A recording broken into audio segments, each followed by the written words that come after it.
I'm going to venture a little bit into esoterica today.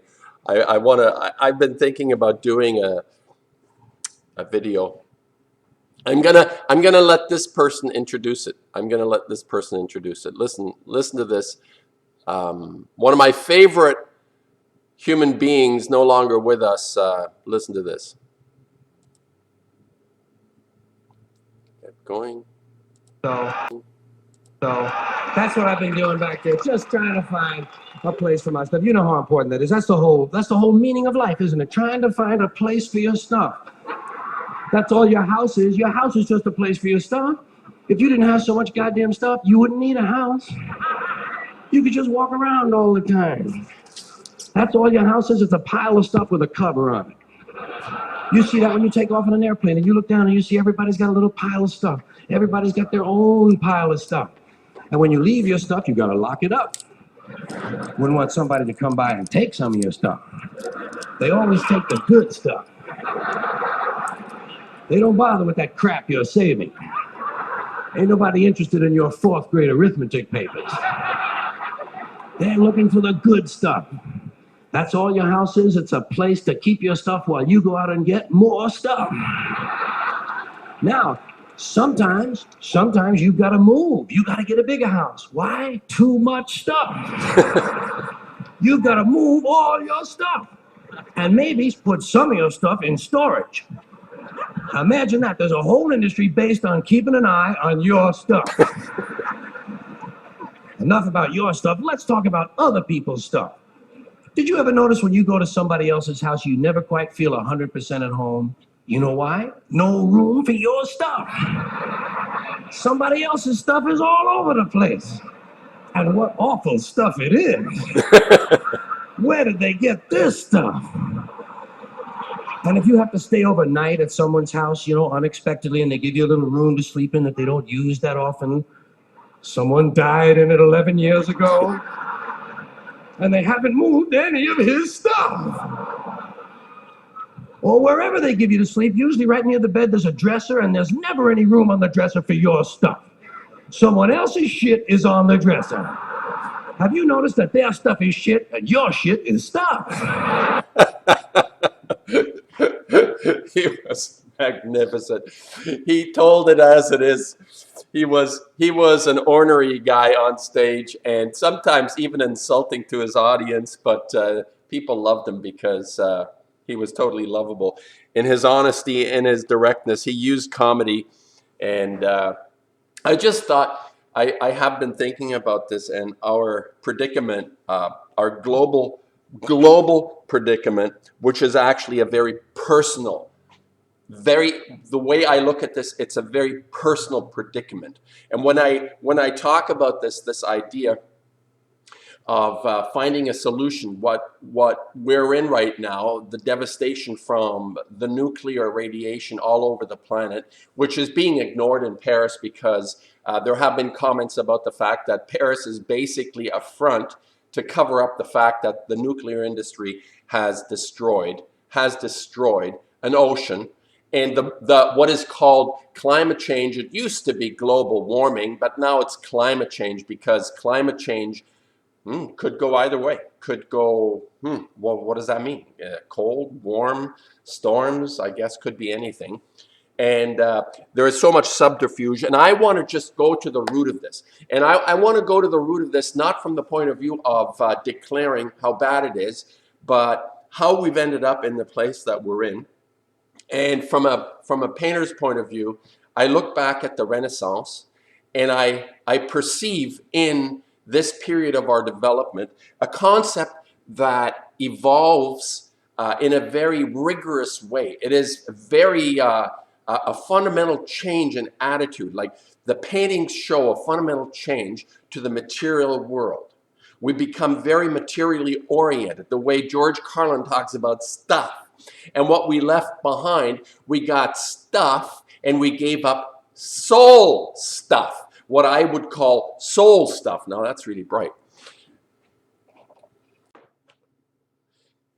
So the idea that I want to introduce, and I'm not the first or the last, or to introduce this concept of stuff relying on George Carlin's insight. The simplicity of Carlin is magnificent, and talking about stuff, and we abandoned soul stuff. Masaccio, Cimabue, Giotto, for Van Eyck, Da Vinci, Michelangelo, Canaletto. You have the entire range of Renaissance artists, both all over Europe, not just Italy. And the material world becomes everything. And that isn't to say we don't struggle to survive. There have always been, it's been a fundamental thrust in our existence to survive, to have food, to have shelter. And interestingly, the idea of having food and water, the essence of our existence, is now being destroyed through chemical pollutions, primarily nuclear pollution.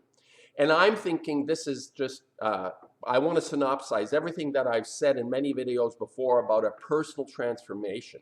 And the transformation, the way I understand this, how we're going to be able to have an effect, and I quite frankly have to say, my YouTube videos, other people's YouTube videos have had very, very little effect. Very little effect. And the reason, whether or not, I suppose there have been revolutions where things violently change, but new boss, old boss idea happens because personal transformations are not what we understand needs to happen. I include myself, prefer to externalize rather than internalize. And what I've understood in this fight for the last 5 years, when I came to this Fukushima understanding, I heard about Chernobyl, but it was not in my frontal lobe. Fukushima forced itself on my frontal lobe. And what I want to talk about is just briefly the idea of progress. Stuff. Progress is no longer connected to what's in here. It's what we have in our hands. This is the idea of progress, that we have affluence, that we have a society that doesn't have to struggle because we have so much stuff that takes care of everything, and we try to get more stuff and improve on the stuff the way Carlin talks about it, and what we ignore is soul stuff. Soul stuff is the thing that will get us through whatever it is we're facing.